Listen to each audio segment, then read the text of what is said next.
Bisa belajar.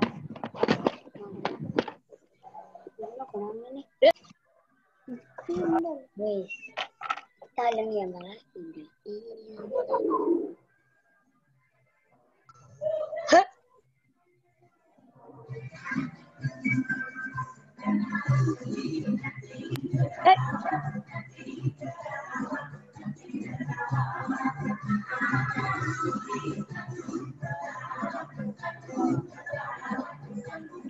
Selamat pagi anak-anak, kabarnya kalian bagaimana? Apakah sudah sarapan semua? Baik, Mem. Baik, Mem. Baik. Baik. Baik. Sarapan apa belum? Sudah sarapan. Setelah ini kita akan renungan oleh Mas Jumadi ya. Baik. Oke.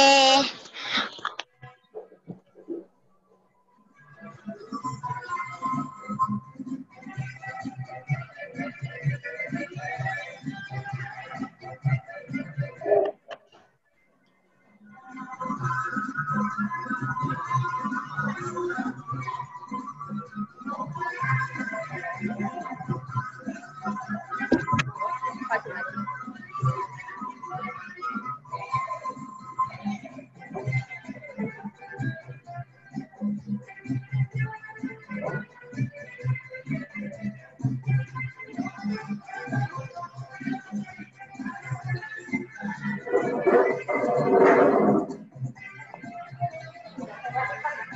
Ya.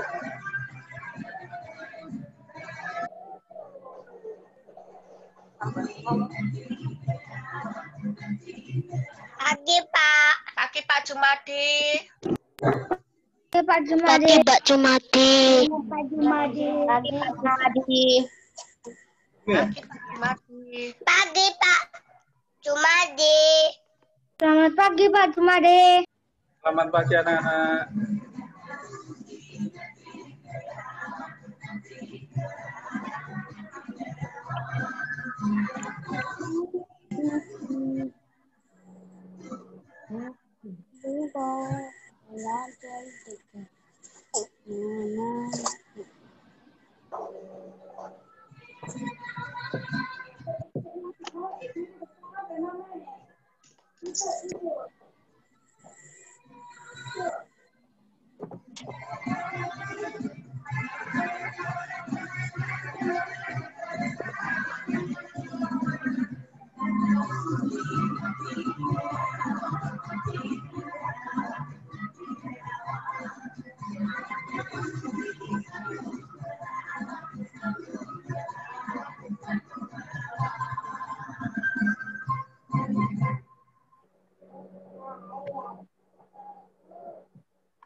Sudah, Mas.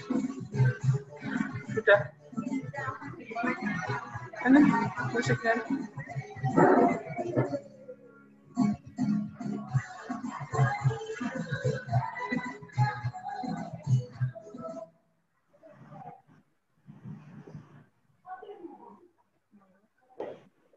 Halo, Miss Nabila. Selamat pagi anak-anak. Ya, sebelum Pagi. kita melaksanakan aktivitas kita di hari ini dalam proses belajar mengajar walaupun secara daring, ya kita akan mendasari aktivitas kita tetap mengandalkan Tuhan, ya sehingga kita dipimpin, dikuasai oleh Tuhan. Kita akan belajar terlebih dahulu tentang kebenaran firman Tuhan, ya. Namun sebelumnya, mari kita berdoa terlebih dahulu meminta pimpinan dari Tuhan. Oke, mari kita berdoa.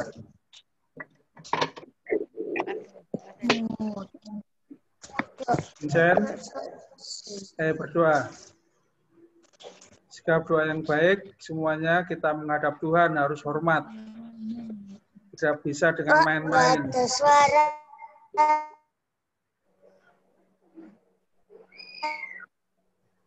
Dengar suara Pak Sumadi ya. Ya, jelas. Dengar ya. Enggak, Pak. Benar, Pak. Oke. Semuanya serius. Semuanya serius. Ya, Pak. Tidak ada yang sambil main-main. Oke, lipat tangan, tutup mata. Oke, mari kita berdoa. Vincent. Oke, mari kita berdoa. Bapa di surga, pada saat ini kami akan belajar kebenaran firman-Mu sebagai dasar dari kehidupan kami sehari-hari, sehingga hidup kami dipimpin, dikuasai oleh firman Tuhan. Terima kasih Tuhan, urapi hamba-Mu dengan kuasa Roh Kudus-Mu, sehingga hamba menyampaikan kebenaran firman-Mu dengan baik, dengan benar, dan juga sepatu untuk kemuliaan nama-Mu. Terima kasih Tuhan, dalam nama Tuhan Yesus kami berdoa.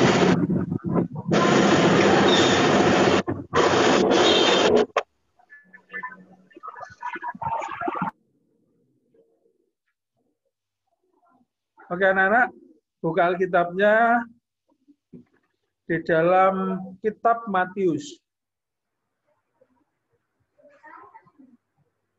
Matius pasal yang ke-13. Ya. Matius pasal yang ke-13 ayat 1 sampai yang ke-8. Dan nanti disambung di ayat yang ke-19 sampai 23. Ya, agak panjang. Ya. Tentunya kalian sudah terbiasa dengan renungan pagi, sehingga pada saat renungan pagi kalian juga harus mempersiapkan Alkitab kalian. Ya.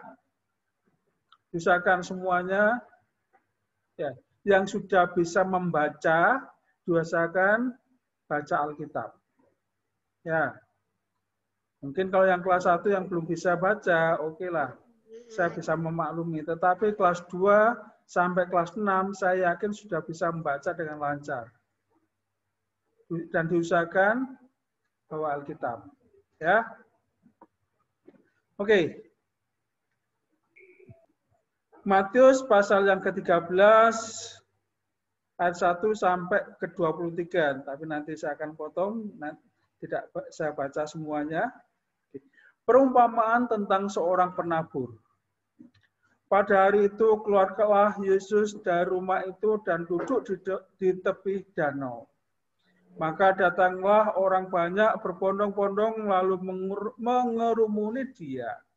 Sehingga ia naik ke perahu dan duduk di situ. Sedangkan orang banyak semuanya berdiri di pantai. Dan ia mengucapkan banyak hal dalam perumpamaan kepada mereka, katanya. Adalah seorang penabur keluar untuk menabur. Pada waktu ia menabur, sebagian benih itu jatuh di pinggir jalan, lalu datanglah burung dan memakannya sampai habis.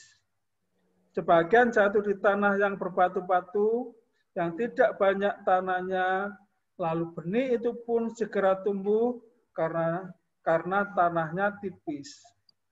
Tetapi sesudah matahari terbit, layulah ia dan menjadi kering karena tidak berakar. sebagian lagi jatuh di tengah semak duri. Lalu makin besarlah semak itu dan menghimpitnya sampai mati. Dan sebagian jatuh di tanah yang baik lalu berbuah. Ada yang 100 kali lipat, ada yang 60 kali lipat, ada yang 30 kali lipat. Jadi saya sambung di ayat langsung ke ayat 19. Ini adalah arti dari perumpamaan itu. Ya. Kepada setiap orang yang mendengar firman tentang kerajaan surga, tetapi tidak mengertinya, datanglah si jahat dan merampas yang ditaburkan dalam hati orang itu. Itulah benih yang ditabur di pinggir jalan. Benih yang ditabur di tanah yang berbatu ialah orang yang mendengar firman itu dan segera menerimanya dengan gembira. Tetapi ia tidak berakar dan tahan sebentar saja. Apabila datang penindasan atau penganiayaan karena firman itu, orang itu segera murtad. Yang ditabur di tengah semak duri ialah orang yang mendengar firman itu, lalu kekhawatiran dunia ini dan tipu daya kekayaan menghimpit firman itu sehingga tidak berbuah. Yang ditabur di tanah yang baik ialah orang yang mendengar firman itu dan mengerti, dan karena itu ia berbuah. Ada yang 100 kali lipat, ada yang 60 kali lipat, ada yang 30 kali lipat. Ya. Jadi di sini pada suatu hari Tuhan Yesus ya, keluar dari rumah dan duduk di tepi danau. Ya. Ternyata ada banyak orang yang mengikuti dia dan ingin mendapatkan pengajaran dari Tuhan Yesus. Ya. Makanya di ayat yang 1 dan 2 dikatakan, pada hari itu keluarlah Yesus dari rumah itu dan duduk di tepi danau. Maka datanglah banyak orang banyak berbondong-bondong lalu mengerumuni dia sehingga ia naik perahu dan seterusnya. Ya. Jadi Tuhan Yesus pada saat itu dikenal oleh masyarakat ramai, ya, oleh banyak orang sebagai seorang pengajar, sebagai seorang guru. Ya, kalau kalian baca tentang khotbah Tuhan Yesus di bukit di Matius pasal yang ke-5 sampai 7, di situ adalah satu pengajaran yang sangat luar biasa yang dilakukan oleh Tuhan Yesus. Di mana ada banyak orang yang mengurumuni dia, banyak orang yang ingin diajar oleh Tuhan Yesus. Nah, dari sini juga ketika Tuhan Yesus keluar dari rumah sudah juga banyak orang yang mengurumuni. Ada banyak orang yang ingin melihat Tuhan Yesus. Ada banyak orang yang ingin mendapatkan pengajaran dari Tuhan Yesus. Kenapa? Karena pengajaran dari Tuhan Yesus dengan pengajaran dari ahli-ahli Taurat, ya, dari orang-orang Farisi sangat berbeda sekali. Ya. Kalau ahli Taurat mengajar di bait suci hanya berdasarkan hukum-hukum saja, ya, tidak ada kuasa di dalamnya, tidak ada kekuatan. Yang diajarkan hanya dilarang ini, dilarang itu. Kalau melanggar ini akan mendapatkan hukuman dan sebagainya.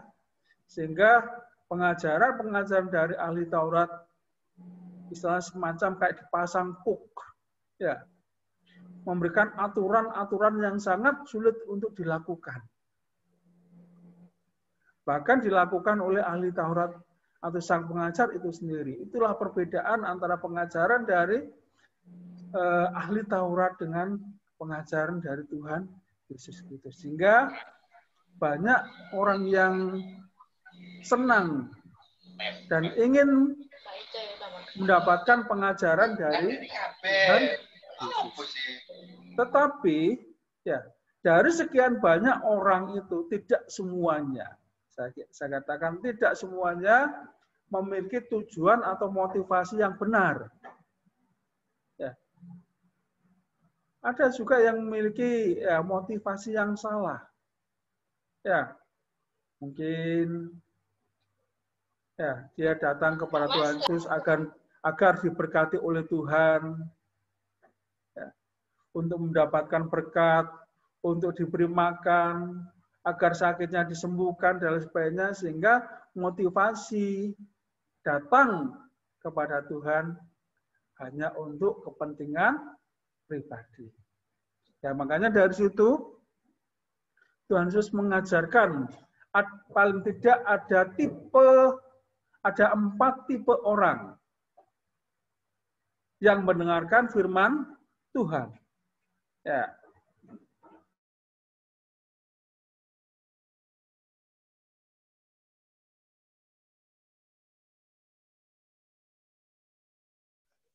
Ya.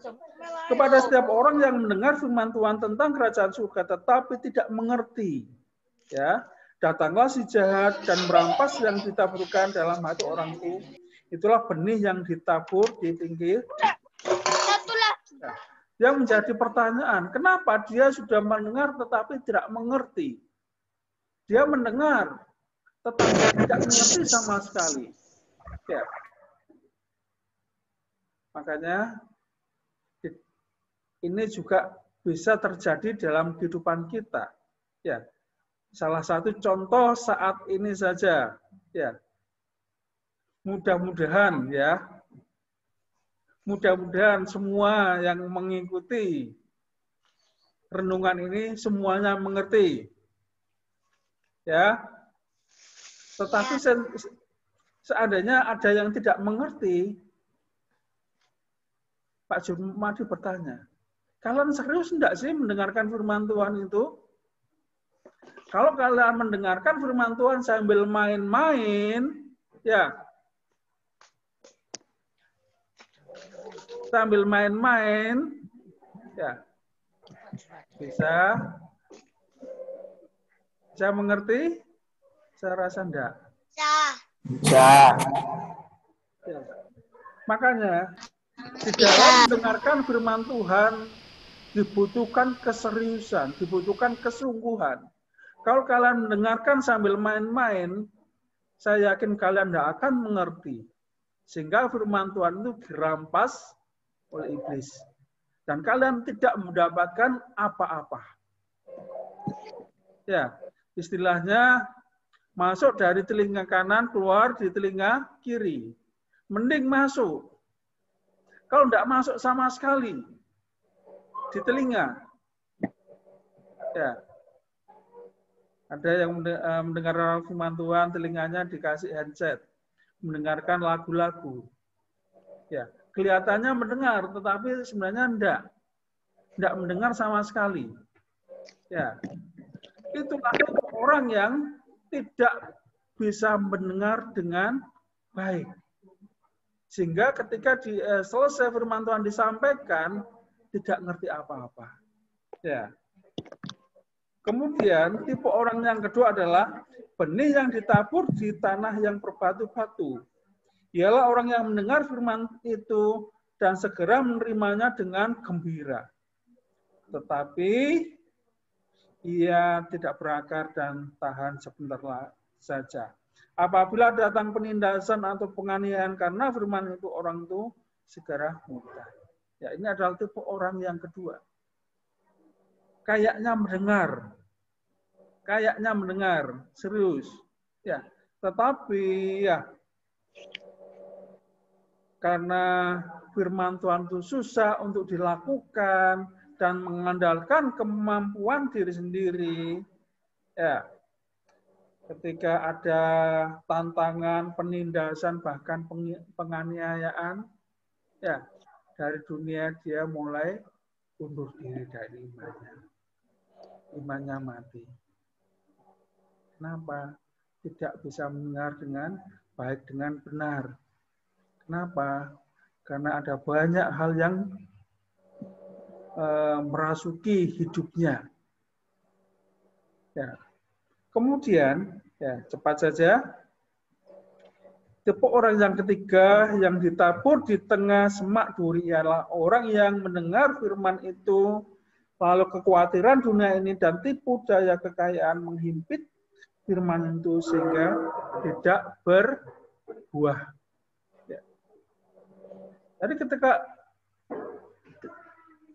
orang yang ketiga atau tipe ketiga ini adalah orang yang serius dengan firman Tuhan.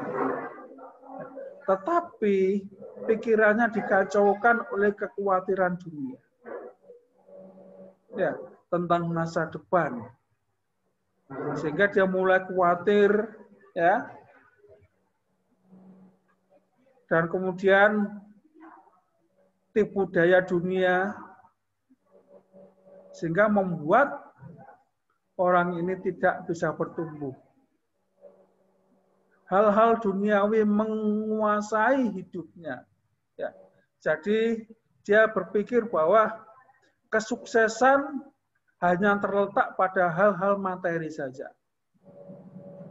Kesenangan duniawi saja. Kalau nanti bisa kaya raya, ya itu orientasinya hanya pada materi. Kalau nanti bisa berhasil, kaya raya, dan sebagainya, itu sukses. Tapi dia mulai khawatir, bisa enggak saya bisa sesukses itu? Padahal keberhasilan seseorang tidak hanya ditentukan pada hal-hal yang bersifat materi. Kebahagiaan seseorang tidak hanya ditentukan oleh materi saja. Tetapi ada banyak hal yang menentukan kebahagiaan seseorang. Materi penting, perlu. Ya, tetapi itu bukan segala-galanya. Kemudian, tipe orang yang keempat, di ayat yang ke-23 dikatakan, yang ditabur di tanah yang baik ialah orang yang mendengar firman itu dan mengerti. Dan karena itu ia berbuah, ada yang 100 kali lipat, ada yang 60 kali lipat, ada yang 30 kali lipat. Jadi di sini dikatakan firman Tuhan. Tipe orang yang keempat adalah orang yang siap mendengarkan firman Tuhan. Punya kerinduan untuk diisi firman Tuhan. Sehingga ketika mendengarkan firman Tuhan tidak main-main. Serius dengan firman Tuhan. Sehingga dengan keseriusannya, dia bisa mengerti firman Tuhan, bahkan melaksanakan firman Tuhan itu dalam kehidupan sehari-hari. Nah, kalanya kita berpikir, wah susah sekali firman Tuhan untuk dilakukan. Secara manusiawi kita tidak mampu. Tetapi kita perlu memohon kepada Tuhan agar Tuhan memampukan kita untuk menjadi pelaku-pelaku firman Tuhan. Sehingga hidup kita berbuah-buah. Ada yang 100 kali lipat, 60 kali lipat, bahkan 30 kali lipat. Hidupnya berbuah. Berbuah-buahkan roh. Ya, kalau di dalam Alkitab yang lain, dikatakan ada buah-buah roh. Kasih, sukacita, damai sejahtera, dan seterusnya. Nanti saya akan bahas di lain kali. Ya, itu adalah buah-buah roh. Jadi hidup kita memancarkan atau berbuah sehingga dapat dinikmati oleh banyak orang. Sehingga kehidupan kita, kehadiran kita dimanapun kita berada berdampak. Ya, menjadi berkat bagi banyak orang. Ya, makanya anak-anakku sekalian, melalui renungan pada pagi ini kita mengoreksi diri. Kita termasuk tipe orang yang bagaimana? Ya. Tipe orang yang pertama, kedua, ketiga, atau yang keempat. Ya. Harapan saya kita bisa menjadi pendengar dan pelaku yang baik. Dan kita dapat menerapkan firman Tuhan dalam setiap aspek kehidupan kita sehari-hari. Amin. Mari kita berdoa. Ya. Kita menyerahkan aktivitas kita di hari ini dalam tangan kuasa Tuhan. Mari kita berdoa. Bapa surga, pada saat ini kami telah diingatkan kembali melalui kebenaran firman Tuhan. Biarlah kami dapat menjadi pelaku-pelaku firman Tuhan. Untuk menjadi pelaku dibutuhkan menjadi pendengar yang baik. Sehingga kami dapat mengerti, memahami, bahkan melaksanakan firman Tuhan dalam setiap aspek kehidupan kami, ya Tuhan. Terpujilah nama-Mu ya Bapa. Kami menyerahkan seluruh aktivitas kami di sepanjang hari ini. Dalam proses belajar mengajar kami, biarlah Tuhan pimpin kami, tuntun kami, sehingga kami dapat belajar dengan baik, tetap semangat, dan tetap mengandalkan Engkau ya Tuhan. Terima kasih Tuhan. Dalam nama Tuhan Yesus kami berdoa. Haleluya. Amin. Oke, waktu selanjutnya saya serahkan kepada Miss Nabila sebagai host.